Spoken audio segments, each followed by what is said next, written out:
Students, in previous video, we already studied about mountain. That means many types of landforms. And first one from it, mountain. Now, next one is plateau. Let's see about plateau. Here definition of plateau. Land part having approximately height of more than 180 meters above the sea level. That means land area which having approximately height of 180 meters, more than 180 meters above the sea level, and which is wide. That means the land area which is more than 180 meters high above the sea level, and it is wide and flat. Surface from the top is called plateau. Now let's see classification of plateau. That means in how many types the plateau is divided. Then plateaus can be divided into three parts on the basis of geographical location and structure.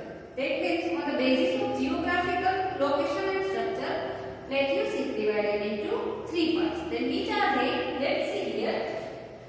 Plateau is divided into three parts on the basis of geographical structure. First one from it is intermountain plateau. Second one is piedmont plateau, and third one is continental plateau. That means these three are part of plateau. Now let's see first from it, and it is intermountain plateau. Any part of land which is fully or partially surrounded by the high mountain ranges from all four sides is known as intermountain plateau.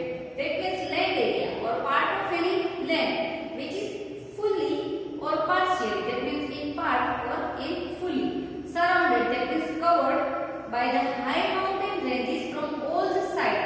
That means from all sides, four sides, is known as intermountain plateau. Plateau of Tibet and plateau of Mongolia are its example. And here the example of intermountain plateaus are plateau of Tibet and plateau of Mongolia. Now next one is piedmont plateau. Region having straight slope on the one side, the foot of mountain is called piedmont plateau. That means definition of it. Region, that means land area having straight slope. Slope means in Gujarati called dhar. On the side, in the foot of mountain is called piedmont plateau. Patagonia, which is situated in South America, piedmont US, Malwa plateau in India are the best example of piedmont plateau. And here three example of piedmont plateau, and it is Patagonia, which is situated in South America, piedmont, which is situated in the US, and Malwa plateau in India are the best example of piedmont plateau. Now next, third one is continental plateau. An elevated land part due to geological movement or cooling down of magma on a big highland creates continental plateau, an elevated land part.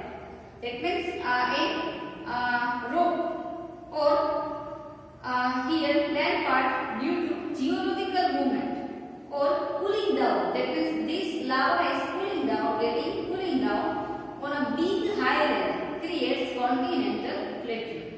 Lava highland, that means other name of plateau is lava highland of Maharashtra in India, plateau of Brazil, plateau of Arabistan, Spain, Greenland and Antarctica are example of continental plateau.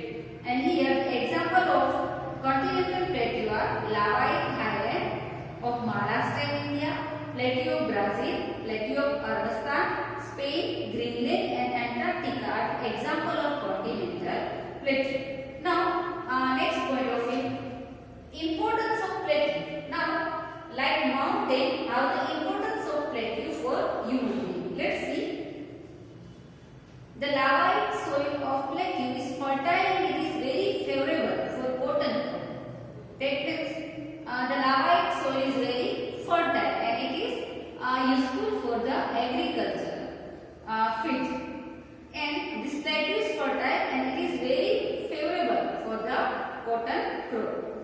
Precious minerals like iron, manganese, and gold are found from the ancient solid rock of the plateaus. For example, Chota Nagpur plateau of India. Slope of this plateau are very important for cattle rearing and also useful for tourism and filming. And the precious, that means valuable minerals like iron, manganese and gold are found from the ancient solid rocks of the plateaus. And for example, Chota Nagpur plateau of India, slopes of this plateau are very important for cattle rearing, that means for the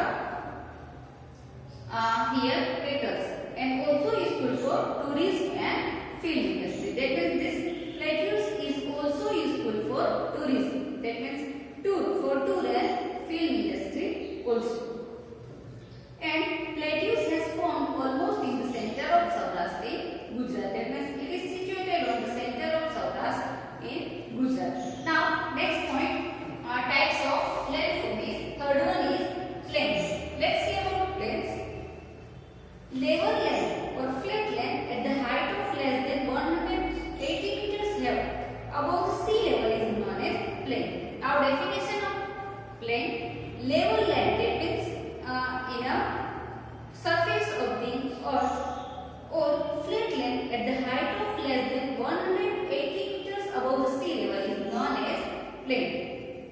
Most of plains in the world are formed by the alluvial soil deposited by the rivers, and most of plains in the world are created by the alluvial soil deposited by the rivers. Deposited means came by the rivers. Apart from the rivers, some of the plains are also formed by vine, volcano and glaciers. And not only by rivers, but some plains are created by the vine, volcano and glaciers. Now let's see classification of plains, that means types of plains. On the basis of construction, plains can be classified as three parts.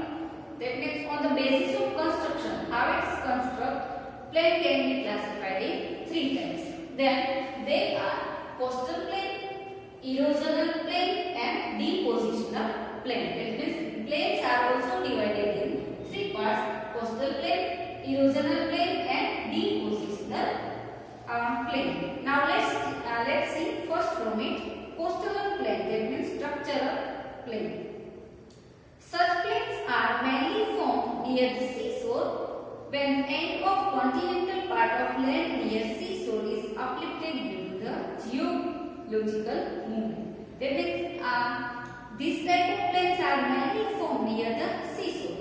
When the end of continental part of land near seashore is uplifted due to the geological movement, these plains are formed. Such plains are known as structural plains also. This type of plains are often found in the coastal region. That means these types of plains are found near the sea coastal area because it is created near the seashore only. Plain situated in the southeastern part of United States of America spreads up to the Gulf of Mexico, and it is an example of coastal plain. Erosion which occurs in the bottom of land creates such plains. How it's created? Then erosion, that means movements which occurs in the bottom land create such plains. Plains in the center of Australia is formed in the same manner, and best example of this type of plains is the center of Australia. Now next one is erosional plain. Process of erosion goes on continuously on the surface of the earth over the long run of time. Now what is erosional plain? Then process of erosion goes on continuously on the surface of the earth over the long run of time. Such plains are formed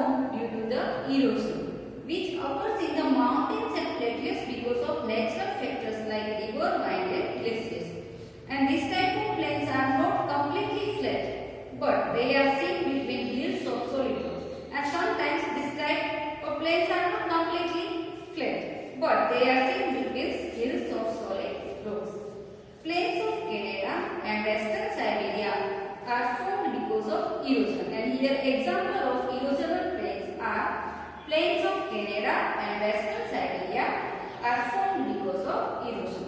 Plains built by erosion are also called paddy plain.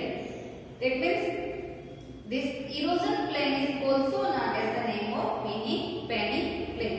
Now third types of it, depositional plain. This type of plain is formed because of alluvium deposited by rivers, glaciers, mines, etc.